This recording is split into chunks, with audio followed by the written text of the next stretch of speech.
नमस्ते। जागो भैरवी, जागो भैरवी, आज अंत करण में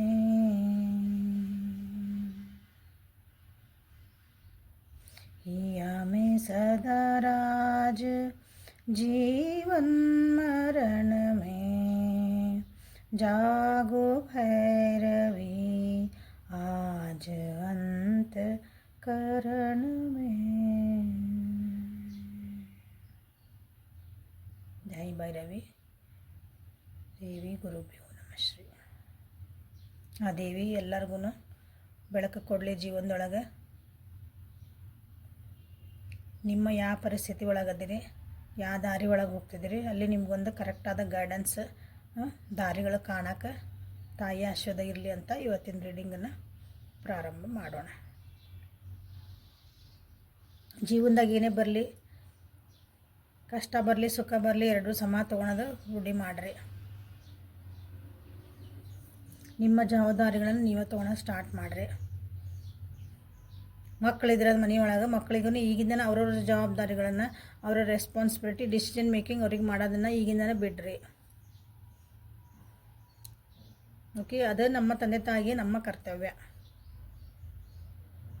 ಒಂದು ಲೆವೆಲಿಗೆ ಒಂದು ವಯಸ್ಸಿಗೆ ಬಂದ ಮೇಲೆ ಮಕ್ಕಳು ಅವರು ಡೆಸಿಷನ್ ಅವ್ರು ಮಾಡಿಕೊಂಡು ಒಳ್ಳೆ ರೀತಿಯಾಗಿ ಜೀವನ ಅವ್ರು ಹೆಂಗೆ ಮಾಡ್ತಾರ ಇದ್ಕೊಂಡು ನೋಡ್ಬೇಕು ನಾವು. ಎಲ್ಲ ವಯಸ್ಸಿನ ನಾವು ಬೆನ್ನು ಹತ್ತಿ ನೀ ಹಿಂಗೆ ಮಾಡು ಅಂತ ನಮ್ಮ ಡಿಸಿಷನ್ ಅವ್ರ ಮೇಲೆ ಹಾಕಬಾರ್ದು. ಇದನ್ನು ಕಲಿಬೇಕು, ಕಲಿಯೋಣ. ಓಕೆ, ಸೊ ಇವತ್ತಿನ ರೀಡಿಂಗನ್ನು ಸ್ಟಾರ್ಟ್ ಮಾಡೋಣ. ಯಾರ್ಯಾರು ಫಸ್ಟ್ ಟೈಮ್ ನಾನು ವೀಡಿಯೋಸ್ ನೋಡ್ತಿದ್ದೀರಿ ಎಲ್ಲರಿಗೂ ವೆಲ್ಕಮ್. ಲೈಕ್ ಮಾಡಿರಿ, ಶೇರ್ ಮಾಡಿರಿ, ಸಬ್ಸ್ಕ್ರೈಬ್ ಮಾಡ್ಕೊಳ್ರಿ ಯಾರ್ಯಾರು ಮಾಡ್ಕೊಂಡಿಲ್ಲ, ಫಸ್ಟ್ ಟೈಮ್ ನೋಡ್ತಿರೋರು. ರಿಟರ್ನ್ ವ್ಯೂವರ್ಸು ಸಬ್ಸ್ಕ್ರೈಬರ್ಸ್ಗೆ ಎಲ್ಲರಿಗೂ ತುಂಬ ಹೃದಯದ ಧನ್ಯವಾದಗಳು. Thank you for your love and support. So ಇವತ್ತಿನ ರೀಡಿಂಗ್ ಏನಂದ್ರೆ ಥರ್ಡ್ ಪಾರ್ಟಿ ಸಿಚುವೇಶನ್ ಬಗ್ಗೆ ಯಾರು ಅದಿರಿ. ಥರ್ಡ್ ಪಾರ್ಟಿ ಸಿಚುವೇಶನ್ ನಿಮ್ಮಿಬ್ಬರ ಮಧ್ಯೆ ನಿಮ್ಮದೊಂದು ರಿಲೇಷನ್ಶಿಪ್ ಬಗ್ಗೆ. ಆ ರಿಲೇಷನ್ಶಿಪ್ ನೀವು ಯಾರು ಸೆಲೆಕ್ಟ್ ಮಾಡ್ಕೊಂಡು ಆ ರಿಲೇಷನ್ಶಿಪ್ ನೋಡ್ಕೊತೀರಿ ನೋಡ್ಕೊಳ್ರಿ. ಲವ್ ರಿಲೇಷನ್ಶಿಪ್ಪರ ನೋಡ್ಕೊರಿ, ಫ್ರೆಂಡ್ಶಿಪ್ಪರ ನೋಡ್ಕೊಳ್ರಿ, ಕಲೀಗ್ಸರ ನೋಡ್ಕೊರಿ, ಮನ್ಯಾಗ ಫ್ಯಾಮಿಲಿ ಮೆಂಬರ್ಸರ ನೋಡ್ಕೊರಿ. ಯಾಕಂದ್ರೆ ನಿಮ್ಮ ಬಾಂಡಿಂಗ್ ಭಾಳ ಚೆನ್ನಾಗಿರ್ತೈತಿ. ಬಟ್ ಆ ಬಾಂಡಿಂಗ್ನ ಯಾರಾದರೂ ಹಾಳು ಮಾಡೋಕೆ ಇನ್ನೊಂದು ಮೂರನೇ ವ್ಯಕ್ತಿ ಮೂಗು ತೋರಿಸ್ತಾರೆ. ಕರೆಕ್ಟಾ? ಹಂಗಿರ್ತಾರೆ ಒಬ್ಬೊಬ್ರು, ಏನು ಮಾಡೋಕ್ಕೆ ಬರಲ್ಲ. ಸೊ ಥರ್ಡ್ ಪಾರ್ಟಿ ಅವ್ರು ಆಗ್ತಾರೆ ನಿಮ್ಮ ಆ ಒಳ್ಳೆ ಬಾಂಡಿಂಗಿಗೆ. ಸೊ ಬೇರೆಯವ್ರದ್ದು ಇನ್ನೊಬ್ರು ಚೆನ್ನಾಗಿರ್ತೈತಿ. ಸೊ ನೀವು ಅಲ್ಲಿ ಥರ್ಡ್ ಪಾರ್ಟಿ ಆಗಿರೋ ಅಂತಲೇ ನೀವು ನೋಡ್ಕೊಳ್ರಿ ಪ್ಲೀಸ್. ಅರ್ಥ ಮಾಡ್ಕೊಳ್ರಿ ಪರಿಸ್ಥಿತಿಗಳನ್ನು. ಸೊ ಥರ್ಡ್ ಪಾರ್ಟಿ ಸಿಚುವೇಶನ್ ಒಳಗೆ ನಾನು ಏನು ಫಸ್ಟ್ ಹೇಳಿದೆ, ನಿಮ್ಮಿಬ್ಬರ ಮಧ್ಯೆ ನಿಮ್ಮ ಬಾಂಡಿಂಗ್ ಒಳ್ಳೇದಿತ್ತು, ಚೆನ್ನಾಗಿತ್ತು. ನಿಮ್ಮ ಈ ಬಾಂಡಿಂಗ್ ಬೇರೆಯವ್ರಿಗೆ ಯಾರಿಗೂ ಡಿಸ್ಟರ್ಬ್ ಆಗಿದ್ದಿಲ್ಲ. ಆದ್ರೂ ಕೆಲವೊಬ್ರು ನಾನು ನಿಮ್ಮ ಸರಿಸಿ ಆ ಜಾಗಕ್ಕೆ ಇನ್ನೊಬ್ರು ಬರಬೇಕು ಅಂದ್ರೆ ಟ್ರೈ ಮಾಡ್ತಿರ್ತಾರಲ್ಲ, ಅಂಥ ಥರ್ಡ್ ಪಾರ್ಟಿಗೆ ನಿಮ್ಮ ವ್ಯಕ್ತಿಗೆ ಅವ್ರ ಜೊತೆಗೆ ಏನು ಫೀಲ್ ಮಾಡ್ತಾರೆ, ನಿಮ್ಮ ಜೊತೆಗೆ ಏನು ಫೀಲ್ ಮಾಡ್ತಾರೆ, ಮೂರು ಮಂದಿ ಎನರ್ಜಿಗಳು ಹೆಂಗದಾವ ಅಂತ ನೋಡೋಣ.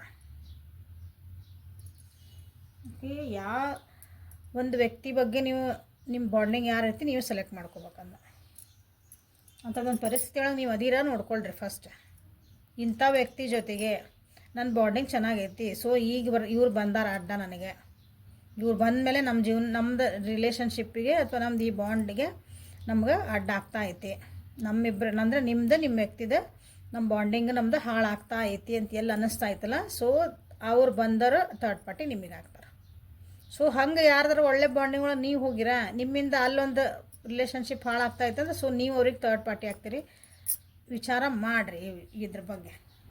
ಓಕೆ, ಸೊ ಯಾವ ವ್ಯಕ್ತಿ ಅಥವಾ ಯಾವ ಬಾಂಡ್ ಬಗ್ಗೆ, ಯಾವ ರಿಲೇಷನ್ಶಿಪ್ ಬಗ್ಗೆ ನೀವು ನೋಡ್ತಿದ್ದೀರಿ ಅವ್ರನ್ನ ಹೆಸರು ಹೇಳ್ಕೊಳ್ರಿ. 3 ಸಲ ಫೋಟೋ ಇದ್ರೆ ಅಥವಾ ನಿಮ್ಮ ರಿಲೇಷನ್ಶಿಪ್ ಇದು ಒಂದು ಸುಂದರ ಇದೊಂದು ಬಂಧನ ಇರುತ್ತಲ್ಲ, ಅದು ಬಾಂಧವ್ಯ, ಅದನ್ನು ನೆನಪು ಮಾಡ್ಕೊಳ್ರಿ. ಸೊ ಥರ್ಡ್ ಪಾರ್ಟಿ ಸಿಚುವೇಶನ್ ಒಳಗೆ ನನ್ನ ವ್ಯೂವರ್ಸ್ ಯಾರ್ಯಾರು ಅದಾರ, ಆ ವ್ಯಕ್ತಿ ಥರ್ಡ್ ಪಾರ್ಟಿ ಬಗ್ಗೆ ಏನು ಯೋಚನೆ ಮಾಡ್ತಾರೆ, ನನ್ನ ವ್ಯೂವರ್ಸ್ ಬಗ್ಗೆ ಏನು ಯೋಚನೆ ಮಾಡ್ತಾರೆ, ಏನು ಫೀಲ್ ಮಾಡ್ತಾರೆ. ಓಕೆ, ಸೊ ಥರ್ಡ್ ಪಾರ್ಟಿಯಿಂದ ಹೊರಗೆ ಬರ್ತಾರ, ಬಂದರೆ ಯಾವಾಗ ಬರ್ತಾರ,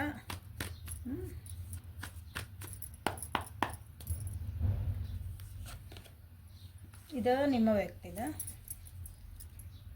ಸೊ ನಿಮ್ಮ ಬಗ್ಗೆ ಅವ್ರು ಏನು ಯೋಚನೆ ಮಾಡ್ತಾರೆ, ಥರ್ಡ್ ಪಾರ್ಟಿ ಬಗ್ಗೆ ಏನು ಯೋಚನೆ ಮಾಡ್ತಾರೆ. ಸೊ ಥರ್ಡ್ ಪಾರ್ಟಿಯಿಂದ ನಿಮ್ಮ ವ್ಯಕ್ತಿ ಹೊರಗೆ ಬರ್ತಾರೆ.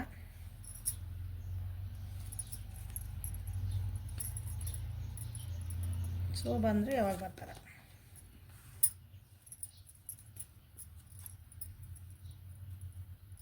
So bottom of the deck is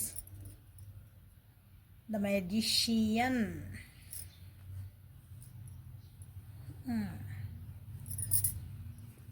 so ಇಲ್ಲಿ ಹೆಂಗೈತೆ ನಿಮ್ಮ ರಿಲೇಷನ್ಶಿಪ್ ಅಂದ್ರೆ ಒಬ್ರಿಗೊಬ್ರು ಮ್ಯಾನಿಫೆಸ್ಟ್ ಮಾಡ್ಕೊಳಕ್ಕೆ ಹತ್ಬಿಟ್ರಿ. ಥರ್ಡ್ ಪಾರ್ಟಿ ನಿಮ್ಮ ವ್ಯಕ್ತಿನ ನಿಮ್ಮ ವ್ಯಕ್ತಿನ ಅವಡೆ ಹಿಡ್ಕೊರಿ, ನೀವು ಅವ್ರನ್ನ ಮ್ಯಾನಿಫೆಸ್ಟ್ ಮಾಡ್ಕೊತೀರಿ. ಅವ್ರು ಅಂದರೆ ಥರ್ಡ್ ಪಾರ್ಟಿನೇ ನಿಮ್ಮ ವ್ಯಕ್ತಿ ಬಗ್ಗೆ ಮ್ಯಾನಿಫೆಸ್ಟ್ ಮಾಡ್ಕೊತಾರೆ. ಒಬ್ರಿಗೊಬ್ರು ನಮ್ಗೆ ಎಲ್ಲಾನು ಚಲೋ ಆಗ್ಬೇಕಂತ ಒಬ್ರಿಗೊಬ್ರು ಮ್ಯಾನಿಫೆಸ್ಟ್ ಮಾಡ್ಕೊಳಕತ್ತೀರಿ. ನನಗೆ ಅವ್ರು ಬೇಕಂತ ಇವ್ರು ಬೇಕಂತ ಅವ್ರು ಹಂಗೆ. ನಿಮ್ಮ ವ್ಯಕ್ತಿಗೆ ಹೆಂಗಾಗೈತೆ ಪರಿಸ್ಥಿತಿ ಅಂತಂದ್ರೆ ಈಗ they are feeling very low.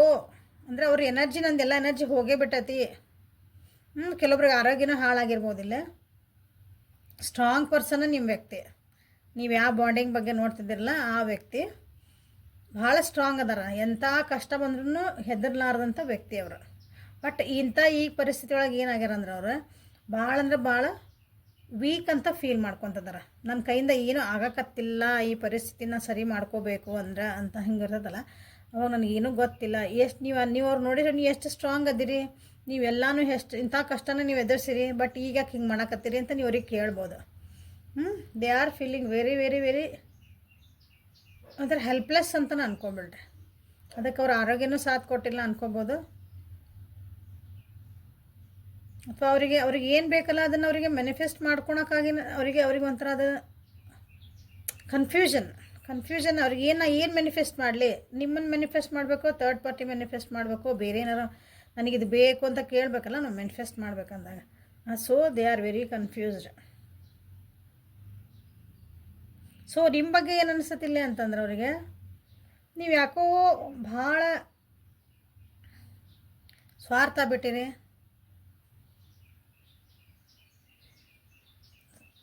ಸ್ವಲ್ಪ ಎಲ್ಲ ನನಗೆ ಬೇಕು ಅಂತ ಹಿಂಗಿರೋದಲ್ಲ ಒಂದು ಮನಸ್ಥಿತಿ, ಹಂಗೆ ಬಂದಿರಿ ಅಂತ ಅನ್ಸೋದು. ಯಾಕಂದ್ರೆ ಫಸ್ಟ್ ಹಂಗೆ ಇದ್ದಿದ್ದಿಲ್ಲ ನೀವು. ಭಾಳ ಎಲ್ಲ ಇದ್ದರೂ ನಿಮ್ಮ ಹತ್ರನ ಡೌನ್ ಟು ಅರ್ತ್ ಪರ್ಸನ್ ಅಂತೇವಲ್ಲ, ಸಿಂಪಲ್ ಆಗಿರ್ತಾರಲ್ಲ, ಎಲ್ಲರನ್ನೂ ಒಂದು ಕೇರ್ ಮಾಡ್ಕೊಂಡು ಎಲ್ಲರ ಕಡೆ ಲಕ್ಷ್ಯ ಕೊಟ್ಕೊಂಡು. ಈಗ ಅದ್ರದ್ದಿಲ್ಲ, ಸ್ವಲ್ಪ ಅಪೋಸಿಟ್ ಆಗಿರಿ. ಅಥವಾ ನಿಮ್ಮ ಕಡೆ ಇರೋ ಗುಣಗಳನ್ನು ನೀವು ಅದನ್ನು ಆ ವ್ಯಕ್ತಿ ಹೋಲ್ಡ್ ಮಾಡ್ಕೊಳಕ್ಕಾಗಿ ಅಸ್ತ್ರ ಮಾಡ್ಕೊಂಡಿರಿ ಅನ್ನಿಸ್ತಾ ಇತ್ತು ಅವ್ರಿಗೆ.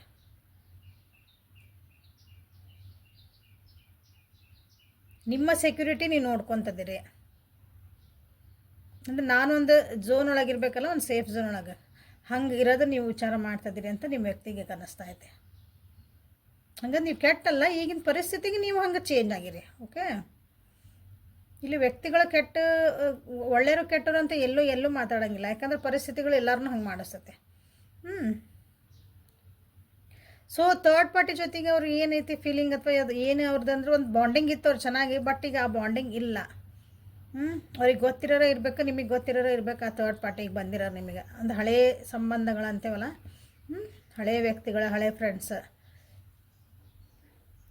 ಈಗದೊಂದು ಬಾಂಡಿಂಗ್ ಇಲ್ಲ, ಭಾಳ ಮಿಸ್ ಮಾಡ್ಕೊತಿದ್ರು ಅನ್ಸುತ್ತೆ. ನಿಮ್ಮ ಮುಂದೆ ನಿಮ್ಗೆ ಅನಿಸುತ್ತೆ ಥರ್ಡ್ ಪಾರ್ಟಿನ ಅವ್ರು ಭಾಳ ಮಿಸ್ ಮಾಡ್ಕೊತಿದ್ದಾರೆ. ಥರ್ಡ್ ಪಾರ್ಟಿ ಗಂಟು ಭಾಳ ಅವರು ಅಟ್ಯಾಚ್ ಆಗ್ಯಾರ ಅನಿಸಿದ್ರೆ ಈಗ ಅಂಥ ಬಾಂಡಿಂಗ್ ನಿಮಗೆ ಅದು ಇಲ್ಲ, ಈಗ ಕಾಣಕತ್ತಿಲ್ಲ ನಿಮ್ಗೆ. ಅದು ಹೋಗೈತಿ, ಈಗ ಅಷ್ಟೊಂದು ಇಲ್ಲ ಅವ್ರ ಕಡೆ ಈಗ.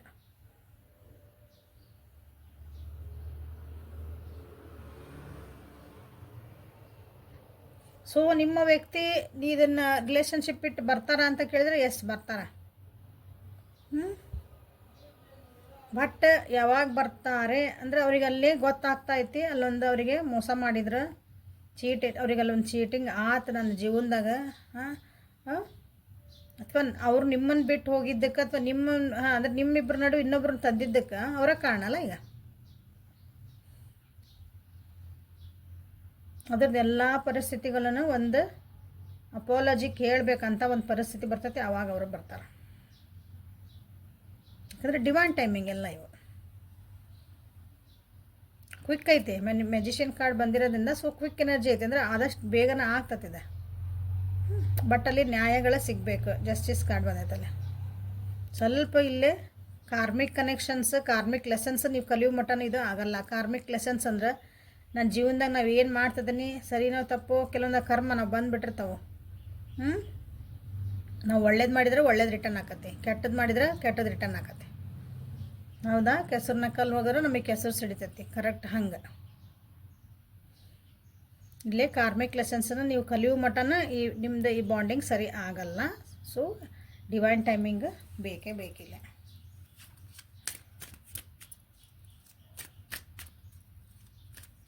ಸೊ 9 months ಅಂತ ಇಟ್ಕೊಳ್ರಿ. 9 months maximum 9 months, 9 ಡೇಸಿಂದ 9 months. So ಯಾಕಂದರೆ ಅಕಾರ್ಡಿಂಗ್ ಟು ಯುವರ್ ಕರ್ಮ ಇದು ಇಲ್ಲಿ ಬಂದಿರೋದು ಕಾರ್ಡ್. ಅಕಾರ್ಡಿಂಗ್ ಟು ನಿಮ್ಮ ಕರ್ಮದ ಪ್ರಕಾರ ನಾವೇನು ಪಡ್ಕೊಂಬಂದೇವಿ ಅಂತೇಳಿ ನಾವೇನು ಮಾಡಿದ್ವಿ ಅದನ್ನು ನೀವು ಎಷ್ಟು ಲಘು ಕಲಿತೀರಿ. ಹೌದು, ನಾ ಇದನ್ನು ಮಾಡಿದ್ದೆ ಸುಧಾರಿಸ್ಕೋಬೇಕಾ ಟಕ್ ಅಂತ ನಿಮ್ಮದು ಕರ್ಮ ಕಲಿತು ಹಂಗೆ.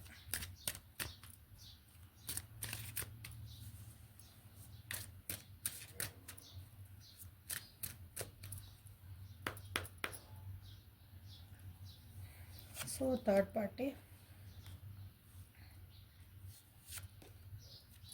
ಸೊ ರೊಮ್ಯಾಂಟಿಕ್ ಒರಾಕಲಿಂದ ಏನೇನು ಬರ್ತದೆ ನೋಡೋಣ. ಸೊ ಅವ್ರವ್ರ ಫೀಲಿಂಗ್ಸ್, ನಿಮ್ಮ ಫೀಲಿಂಗ್ಸ್ ನೋಡಿರಿ. ಥರ್ಡ್ ಪಾರ್ಟಿಗೆ ಸೋಲ್ಮೇಟ್ ಅನ್ನಿಸ್ತೈತಿ. ನಿಮಗೆ ರೆಡ್ ಫ್ಲ್ಯಾಗ್ಸ್ ಅನ್ಸಾಕತೈತಿ.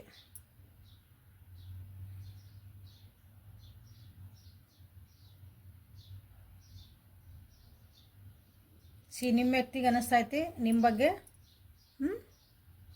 ಇದು ಯಾಕೋ ರಿಲೇಷನ್ಶಿಪ್ ಇಲ್ಲಿ ಮುಗೀತು ಅಂತ ಅವ್ರಿಗೆ ಅನ್ನಿಸ್ತೈತಿ. ನಿಮ್ಮ ಬಗ್ಗೆ ನಿಮಗೂ ಅನ್ನಿಸ್ತೈತಿ ಆ ವ್ಯಕ್ತಿ ಜೊತೆಗೆ ಯಾಕೋ ನನಗಿದು ಸರಿ ಬರೋಕತ್ತಿಲ್ಲ, ಇದನ್ನು ಪದೇ ಪದೇ ಕೆಲವೊಂದು ಮಿಸ್ಟೇಕ್ಸ್ ಆಗ್ತದವು. ಮಿಸ್ಟೇಕ್ಸ್ ಅಂತ ಯಾವಾಗ ಅಂತೇವೆ, ತಪ್ಪು ಒಂದು ಸಲ ಆದರೆ ತಪ್ಪದ, ಬರೀ ಪದೇ ಪದೇ ಪದೇ ಆದರೆ ಅಪರಾಧ ಆಗ್ಬಿಡ್ತದೆ. ಹಂಗೆ ನಿಮಗೂ ಹೌದಾ? ಸೊ ನಿಮಗೆ ಹೇಳ್ತಿದಾರಿಲ್ಲೇ ಈ ರಿಲೇಷನ್ಶಿಪ್ ಒಳಗಿಂದ ಕೆಲವೊಂದು ರೆಡ್ ಫ್ಲ್ಯಾಗ್ಸ್ ಅದಾವು. ಅಂದರೆ ನಿಮ್ಮ ಜೀವನಕ್ಕೆ ಪೂರಕವಾಗಿಲ್ಲ. ಪದೇ ಪದೇ ಅವರು ನಿಮ್ಗೆ ನೋವು ಮಾಡ್ತಿದಾರ, ಪದೇ ಪದೇ ಅವ್ರು ನಿಮಗೆ ಮೋಸ ಮಾಡ್ತಿದಾರ, ಪದೇ ಪದೇ ಹಿಂದಿಂದ ಏನೋ ಅಂತದಾರ. ಆದರೂ ನೀವು ಅದನ್ನು ಸಹಿಸ್ಕೊಂಡಿದ್ರಿ ಅದನ್ನು, ಅಥವಾ ಅದನ್ನು ಇಗ್ನೋರ್ ಮಾಡ್ತಿದ್ರಿ, ಅದನ್ನು ಸೈಡಿಗೆ ಇಡ್ತಿದ್ರಿ. ಇರಲಿ, ಯಾಕಂದರೆ ಈ ವ್ಯಕ್ತಿ ಬೇಕು ನನಗೆ, ಈ ರಿಲೇಷನ್ಶಿಪ್ ಬೇಕಂದ್ರೆ. ಸೊ ಪೇ ಅಟೆನ್ಷನ್ ಅಂತ ಹೇಳ್ತಿದ್ದಾರೆ ಈ ರಿಲೇಷನ್ಶಿಪ್ ಬಗ್ಗೆ. ಥರ್ಡ್ ಪಾರ್ಟಿಗಂತರೂ ನಿಮ್ಮ ವ್ಯಕ್ತಿ ಸೋಲ್ಮೇಟ ಅಂತ ಅನ್ಕೊಂಬಿಟ್ಟಾರ ನೋಡ್ರಲ್ಲಿ. ಬಟ್ ನಿಮ್ಮ ವ್ಯಕ್ತಿ ಕನ್ಫ್ಯೂಸ್ ಒಳಗದಾರ. ಯಾಕಂದ್ರೆ ನಿಮ್ಮ ಜೊತೆ ಆ ವ್ಯಕ್ತಿ ಅಂದರೆ ಥರ್ಡ್ ನಿಮ್ಮ ಜೊತೆಗಂತೂ ಅವರಿಗೆ ಅಷ್ಟೊಂದು ಇದು ಅನ್ಸಕತ್ತಿಲ್ಲ. ಈಗ ನಿಮಗೂ ಅನ್ಸಕತ್ತಿಲ್ಲ, ಅವ್ರಿಗೂ ಅನ್ಸಕತ್ತಿಲ್ಲ. ಆ ಕಡೆನೂ ಹೋಗಬೇಕು ಬೇಡ ಅಂತಲೂ ಅವರಿಗೆ ಇನ್ನೂ ಕನ್ಫ್ಯೂಸ್ ಒಳಗದಾರ. ಯಾಕಂದ್ರೆ ಅಲ್ಲಿ ಥರ್ಡ್ ಪಾರ್ಟಿ ಜೊತೆಗೆ ಅವ್ರಿಗೇನೋ ಬೇಕಲ್ಲ ಅದೊಂದು ಬಾಂಡಿಂಗ್, ಅದು ಅಲ್ಲಿ ಅವ್ರಿಗೆ ಕರೆಕ್ಟಾಗಿ ನನಗಿದು ಈ ವ್ಯಕ್ತಿಯಿಂದ ನಾನು ಈ ರಿಲೇಷನ್ಶಿಪ್ಪಿಂದ ನನಗಿದು ಬೇಕಾಗಿತ್ತು ಹಂಗೆ ಅನ್ಸಕತ್ತಿಲ್ಲ. ಓಕೆ. ಸೊ ನಿಮಗಿದೇನಂದ್ರೆ ನಿಮಗೆ ಇಂಪಾರ್ಟೆಂಟ್ಲಿ ನಾನು ವ್ಯೂವರ್ಸಿಗೇನು ಹೇಳೋದಂದ್ರೆ, ರೆಡ್ ಫ್ಲ್ಯಾಗ್ಸ್ ಏನದಾವಿಲ್ಲ, red flags in the sense ಕೆಲವೊಂದು ನಿಮಗೆ ಆ ರಿಲೇಷನ್ಶಿಪ್ ಒಳಗಿಂದ ಸರಿ ಇಲ್ಲ ಅಂತ ನಿಮಗೆ ತೋರಿಸ್ತಿರ್ತದ. ಆ ವ್ಯಕ್ತಿನ ತೋರಿಸ್ತಿರ್ತಾರೆ, ಪರಿಸ್ಥಿತಿಗಳು ತೋರಿಸ್ತಿರ್ತಾವೆ. ಬಟ್ ಅದನ್ನು ನೀವು ಅದು ಲಕ್ಷ್ಯ ಕೊಡ್ತಿರಲ್ಲ. ಅವನ್ನ ಲಕ್ಷ್ಯ ಕೊಟ್ಕೊಳ್ರಿ ಅಂತ ನಿಮ್ಗೆ ಹೇಳ್ತಾ ಐತಿ ಇಲ್ಲಿ ಥರ್ಡ್ ಪಾರ್ಟಿ ಸಿಚುವೇಶನ್ ಒಳಗೆ. ಸೊ ಡಿವೈನಿಂದ ನಿಮ್ಗೆ ಏನು ಗೈಡೆನ್ಸ್ ಬರ್ತೈತೆ ನೋಡೋಣ. ಡಿವೈನಿಂದ ವರ್ಕ್ ಯುವರ್ ಲೈಟ್. ಇದು ಡೆಕ್ ಏನಂತಂದ್ರೆ ನೀವೇನು ವರ್ಕ್ ಮಾಡ್ಕೋಬೇಕು, ನೀವು ಸಮಾಧಾನದಾಗೆ ಯಾವಾಗಲೂ ಇಂಪಾರ್ಟೆಂಟ್ ಅದೆಲ್ಲ ನಾವು ಖುಷಿಯಿಂದ ಸಮಾಧಾನ ಜೀವನ ಮಾಡೋದು ನೆಮ್ಮದಿಯಿಂದ. ಸೊ ಅದಕ್ಕೆ ನೀವು ನಿಮ್ಮ ಜೀವನದಾಗ ಏನು ವರ್ಕ್ ಮಾಡ್ಕೋಬೇಕು, ಯಾವ ಆಸ್ಪೆಕ್ಟ್ ಒಳಗೆ ನೀವು ವರ್ಕ್ ಮಾಡ್ಕೋಬೇಕು, ನಿಮ್ಮನ್ನು ನೀವು ಏನು ಸರಿ ಮಾಡ್ಕೋಬೇಕು ಅನ್ನೋಕ್ಕಿದು ಡೆಕ್ ಇದು.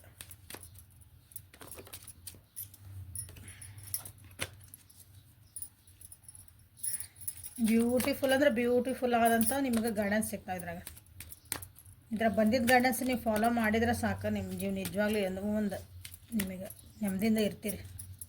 ಆ ಗ್ಯಾರಂಟಿ ನಾ ತೊಗೊತೇನೆ. So divine sisterhood of the rose, beauty and devotion, priestess, mystic, teacher.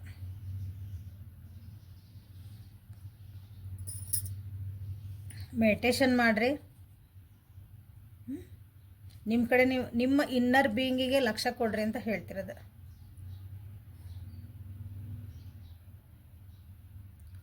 ಇಲ್ಲಕಂದ್ರೆ red flags ಬಂದಾವಂದಮೇಲೆ ನೀವು ನಿಮ್ಮ ಕಡೆ ಲಕ್ಷ್ಯ ಕೊಟ್ಕೋಬೇಕು. ಅಂದ್ರೇನು, ನಾನು ಹೆಂಗೆ ನೆಮ್ಮದಿಯಿಂದ ಇರಬೇಕು, ಅದಕ್ಕೆ ಸ್ವಾರ್ಥ ಅನ್ನಂಗಿಲ್ಲ. ಓಕೆ, ಅದಕ್ಕೆ ಸೆಲ್ಫ್ ಕೇರ್ ಅಂತಾರೆ. It is a must. ಎಲ್ಲರೂ ಕಲಿಬೇಕಿದ್ನ. ನಾನು ನೆಮ್ಮದಿಯಿಂದ ಇರಬೇಕಂದ್ರೆ ನಾ ಹೆಂಗಿರ್ಬೇಕು, ನಾ ಖುಷಿಯಿಂದ ಹೆಂಗಿರ್ಬೇಕಂದ್ರೆ ಏನು ಮಾಡಬೇಕು, ನೀವು ಇದನ್ನು ಲಕ್ಷ್ಯ ಕೊಡೋಕತ್ತಿಲ್ಲ, ಕೊಡ್ರಿ ಅಂತ ನಿಮಗೆ ಬಂದಿರೋದು. ನೀವು ಗೈಡೆನ್ಸ್ ತೊಗೊಳ್ರಿ, ಯಾರಾದರೂ ಒಬ್ಬ ಗುರು ಹಿಡೀರಿ. ಹಾಂ, ಪ್ರೇಯರ್ಸ್ ಒಳಗೆ ಮಾಡ್ಬೋದು, ಸೈಲೆಂಟ್ ಒಳಗೂ ಮಾಡ್ಬೋದು. ನಿಮ್ಮೊಳಗೆ ನೀವು ತಿಳ್ಕೊಬೇಕು. ಹೌದಾ, ಅದು ನಿಮಗೆ ಇಲ್ಲಿ ಬಂದಿರೋದು ಗೈಡೆನ್ಸ್. ನೀವು ಇದನ್ನು ತಿಳ್ಕೊಳಕತ್ತಿಲ್ಲ ಅಂತಂದು.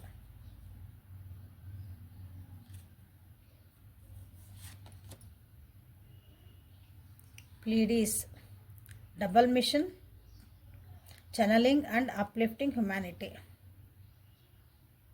ನಿಮ್ಮ ಜೀವನದಾಗ ಮೋಸ್ಟ್ಲಿ ನಿಮಗೆ ಅನಿಸ್ತಿರ್ಬೇಕು, ನನಗೆ ದೇವ್ರು ಎರಡೆರಡು ಕೆಲಸ ಕೊಟ್ಬಿಟ್ಟ, ನನ್ನ ಜೀವನದಾಗ ನಾ ಇದನ್ನು ಮಾಡ್ಬೇಕು ಅದನ್ನು ಮಾಡ್ಬೇಕು ಅಂತಂದು. ಅಂದ್ರೆ ನೀವು ಒಂದು ಮಿಷನ್ ಅಂತಂದ್ರೆ ನಿಮ್ಗೆ ದೇವರು ನಿಮ್ಗೆ ಏನೋ ಒಂದು ಕೆಲಸ ಮಾಡೋಕ್ಕಾಗಿನೇ ಹಚ್ಚಿರ್ತಾನೆ. ಹಿಂಗೆ ಈಗ ನಿಮ್ಗೆ ಏನು ಬಂದದ ಪರಿಸ್ಥಿತಿಗಳು ಆಲ್ರೆಡಿ ನಿಮಗೆ ಭಾಳ ಮಂದಿಗೆ ನಿಮಗೆ ಅದು ಚಾನಲ್ ಆಗ್ತಿರ್ಬೇಕಂದ್ರೆ ಅಂದ್ರೆ ನಿಮಗೆ ಅನ್ನಿಸ್ತಿರ್ಬೇಕು, ದೇವ್ರು ನನಗೆ ಇದಕ್ಕಾಗಿನ ಹುಟ್ಟಿಸಿದ್ನಪ್ಪ, ನಾನು ಇಂಥದ್ದೊಂದು ಕಲೀಲಿ, ನಾ ಹಿಂಗೆ ಮಾಡಲಿ ಅಂತ ನನಗೆ ಹುಟ್ಟಿಸಿದ್, ನಾನು ಇಂಥ ಪರಿಸ್ಥಿತಿ ಒಳಗೆ ತಂದು ನನ್ನ ಅಂತ ಅನಿಸಿರ್ಬೇಕಿಲ್ಲ. ಯಾಕಂದ್ರೆ ಆಲ್ರೆಡಿ ಚಾನಲ್ ಆಗಾಕತ್ತಾವ.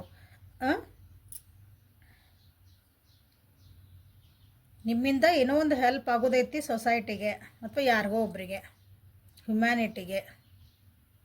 ಸೊ ಅದಕ್ಕಾಗಿ ಕೆಲವೊಂದು ಕಷ್ಟಗಳು ಬಂದಾವೆ ನಿಮ್ಮ ಜೀವನದಾಗ. ಅದಕ್ಕಾಗಿ ನೀವು ಕೆಲವೊಂದು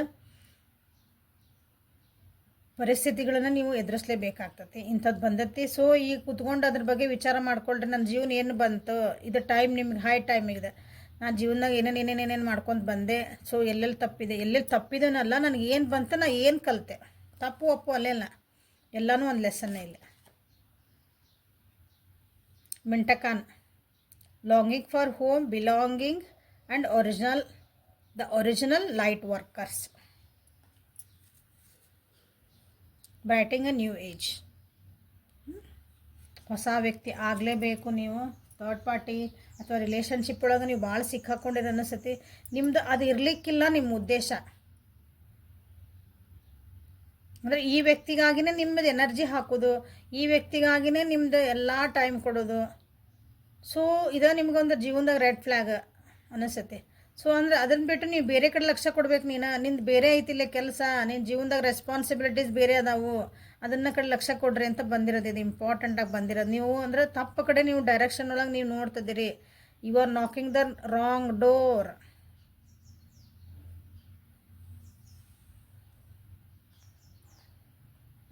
ಲಾಗಿಂಗ್ ಹೋಮ್ ಅಂದ್ರೆ ನಮ್ದು ಹೋಮ್ ಯಾವ್ದು,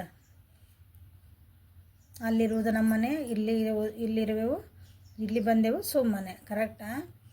ಆಲ್ರೆಡಿ ಕೆಲವೊಬ್ರಿಗೆ ಆಗ್ತಿರ್ಬೇಕಿಲ್ಲ, ಅಂದ್ರೆ ಸ್ಪಿರಿಚುವಲ್ ಲೈನಿಗೆ ಹೋಗ್ತಿರ್ಬೇಕು ಭಾಳ ಜನರಿಗೆ. ಸೊ ಇಲ್ಲಿ ಬಂದಿರೋದು ನಿಮಗೆ ಗೈಡೆನ್ಸ್ ಅಥವಾ ನಿಮ್ಮ ಮೇಲೆ ನೀವೇನು ವರ್ಕ್ ಮಾಡ್ಕೋಬೇಕಂದ್ರೆ ಫಸ್ಟ್ ನಿಮ್ಮ ಮನಸ್ಥಿತಿಗಳು, ನಿಮ್ಮ ಥಾಟ್ಸ್, ನಿಮ್ಮ ಭಾವನೆಗಳು. ನಾ ಎದಕ್ಕೆ ಭಾಳ ಪ್ರಯಾರಿಟಿ ಕೊಡಕತ್ತೇನೆ ಜೀವನದಾಗ, ಎಲ್ಲಿ ನಾನು ಪ್ರಯಾರಿಟಿ ಕೊಡಬೇಕು, ಎಲ್ಲಿ ಕೊಟ್ಟಿಲ್ಲ, ನನ್ನ ನಿಜವಾದ ನಂದು ರೆಸ್ಪಾನ್ಸಿಬಿಲಿಟಿ. ನಾವು ಹುಟ್ಟು ಬಂದಿದ ಮೇಲೆ ಒಂದು ರೆಸ್ಪಾನ್ಸಿಬಿಲಿಟಿ ಇರ್ತದೆ ನಮಗೆ, ಅಂದರೆ ಜವಾಬ್ದಾರಿಗಳು. ನೀವೇನಾರ ಇರ್ರಿ, ಅಂಥದರ ಇರ್ರಿ, ಎಲ್ಲರಿಗೂ ದೇವ್ರು ಒಂದೊಂದು ರೆಸ್ಪಾನ್ಸಿಬಿಲಿಟಿ ಕೊಟ್ಟ ಕಳಿಸಿರ್ತಾನೆ. ಸೊ ಆ ರೆಸ್ಪಾನ್ಸಿಬಿಲಿಟಿನ ಎಲ್ಲಿ ತಪ್ಪಾಕತ್ತೀರಿ ನೋಡ್ರಿ. ನೀವನ್ನೆಲ್ಲ ಕಲ್ತಿದ ಮೇಲೆ ಯಾಕೆಲ್ಲ ಜಸ್ಟಿಸ್ ಇನ್ ರಿವರ್ಸ್ ಬಂದಿದ್ದ, ನೀವು ಅಂಥವೆಲ್ಲ ಲೆಸನ್ಸ್ ನೀವು ಕಲ್ತಿಲ್ಲ. ನೀವು ಕಲ್ತಿದ ಮೇಲೆ ನಿಮ್ಗೆ ಇಲ್ಲಿ ನಿಮ್ಮದು ಥರ್ಡ್ ಪಾರ್ಟಿ ಸಿಚುವೇಶನ್ ಅಥವಾ ನಿಮ್ಮ ಪರಿಸ್ಥಿತಿಗಳು ಸುಧಾರಿಸೋದು 3 ಮಂದಿಗೂ ಇಲ್ಲೇ. ಸೊ ನಾನು ರಿವರ್ಸಿಗೆ ಹೇಳ್ತಿದ್ದೀನಿ. ಸೊ ನೀವು ನನಗೆ ಇಂಪಾರ್ಟೆಂಟ್, ನಿಮಗಾಗಿ ಇದು ಹೇಳ್ತಿದ್ದೀನಿ. ಓಕೆ, ಇದು ನಿಮಗೆ ನಾನು ಹೇಳ್ತಿದ್ದೀನಿ. ಬಟ್ ಅಲ್ಲ ಅವರಿಬ್ಬರದಾರಲ್ಲ, ಅವ್ರೂ ಕಲಿಬೇಕು ಇವನ್ನ. ಅವ್ರ ಕಲೆ ಮಠ ಇದು ಸುಧಾರಿಸಂಗಿಲ್ಲ. Okay, so this is a reading for today. Helpful ಆಯ್ತು ಅನ್ಕೊತ ಈ ರೀಡಿಂಗನ್ನು ಮುಗಿಸೋಣ. Thank you. ಲೈಕ್ ಮಾಡಿರಿ, ಶೇರ್ ಮಾಡಿರಿ, ಸಬ್ಸ್ಕ್ರೈಬ್ ಮಾಡಿರಿ, ಪರ್ಸ್ನಲ್ ರೀಡಿಂಗಿಗೆ ವಾಟ್ಸಪ್ಪಿಗೆ ಮೆಸೇಜ್ ಮಾಡಿರಿ. Thank you. Have a great day.